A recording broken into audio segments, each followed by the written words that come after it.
Well, Manchester City seem to be very keen on doing business in this transfer window. That's why Rob Dawson is back joining us. Rob, earlier this week, we were talking about City's interest in Harry Kane, and now the focus has switched to Jack Grealish, even though we know City's priority seems to be getting in a striker. But let's talk about Jack Grealish now, because we're also hearing that Aston Villa, as well like Spurs, are absolutely not willing to sell their main man. So what's the deal here? What are some of the details that you're hearing?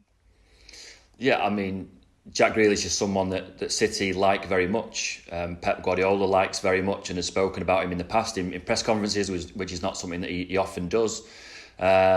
This summer, I think there's a belief from City's end, at least, that this is something that is achievable, that they are in a position possibly to sign him. It's going to take a huge fee. We're told around about 100 million to even sort of start getting this anywhere near close.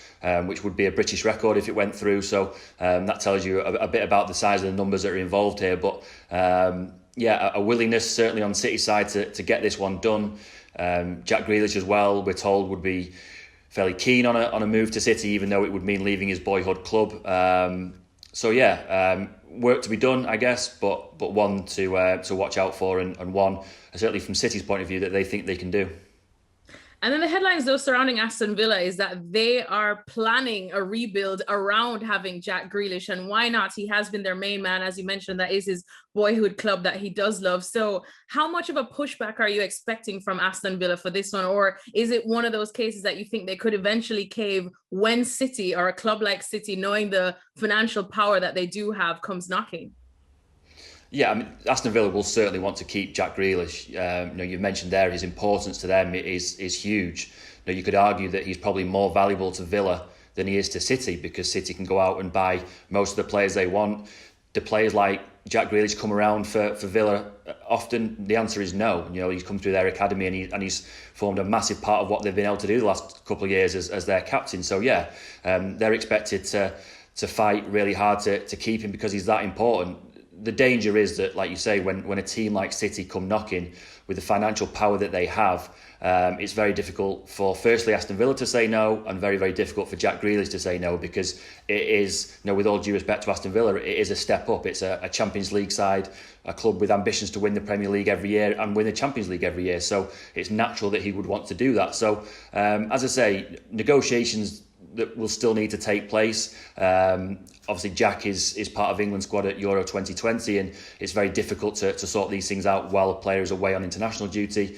But I think there's a willingness, at least from City side and Jack Grealish's side, to get this sorted. It will be about how much pushback they get from Aston Villa. And as I said, £100 million for a player in this market particularly is very, very difficult to turn down.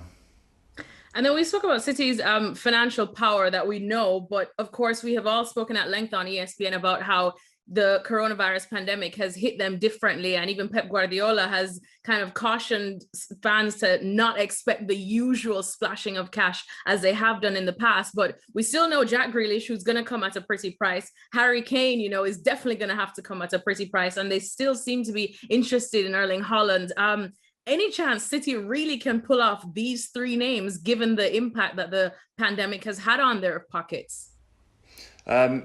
Not in this summer, no. Not all three of them. There is a chance, a fairly good chance, that Jack Grealish will end up at Man City for around about 100 million. We're told that if that deal still went through, they would still be interested in someone like Harry Kane. The chances of getting all three of those in one summer is almost non-existent. But the fact that City are talking about signing Jack Grealish and still interested in Harry Kane tells you about their financial might.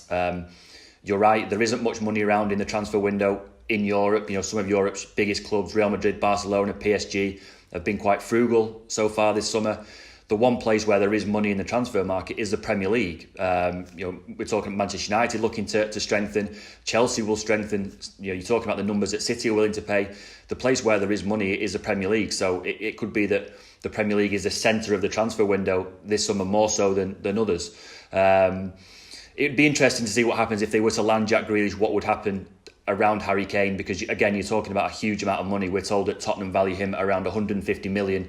And I think there's an acceptance at City particularly that one is going to be quite hard to do if Tottenham stick to their guns with that and want to to put a value on his head of around 150 million. That is going to be very, very difficult to do. So that may be one that they do or they revisit in 12 months' time. And then finally, just of course, if this deal for Jack Grealish does get over the line and, you know, come next season, Jack Grealish is lining up in a City shirt, do you think this is a win-win situation for both City and, of course, Grealish? Because I think for a long time, we have always been talking about how you feel like Grealish is made for a bigger club, with all due respect to Aston Villa. But we know City do like to stack up their players and stack up their bench as well. And it would be a shame if, you know, the competition at City sees him more often on the bench than starting. So how do you see this playing out? No, I think from Jack Grealish's point of view, he would back himself to break into that team. You're right, you know, City have got a fantastically strong squad with a huge array of talent in those forward areas, but Jack Grealish is the type of player who will back himself to get into any team. He would back himself to go and train in front of Pep Guardiola and win him over. That's the kind of confidence you're talking about. He's incredibly ambitious, and you know, from his point of view, it will be a pull to leave Aston Villa. It's his boyhood club. It's a team he supports. He's very, very proud to be their captain. You know, he's spoken a lot about how honoured he is to play for them and to lead that team. But he's very, very ambitious. With all the best will in the world, are Aston Villa going to challenge year in, year out for the Premier League title? The answer is no. Are they going to get into the Champions League every single year? Again, the answer is no. City can offer that to Jack Grealish, and it's one of the reasons why now, if Aston Villa find themselves having to accept a bid from City, Jack Grealish would be very interested in going. And you know, ultimately, that's only natural for a player at 25 years old who wants to push on to the next level of his career. Well, thank you very much for watching ESPN on YouTube. For more sports highlights and analysis, be sure to download the ESPN app. And for live streaming, premium content, and let's not forget as well, ESPN FC 7 days a week. Subscribe to ESPN Plus.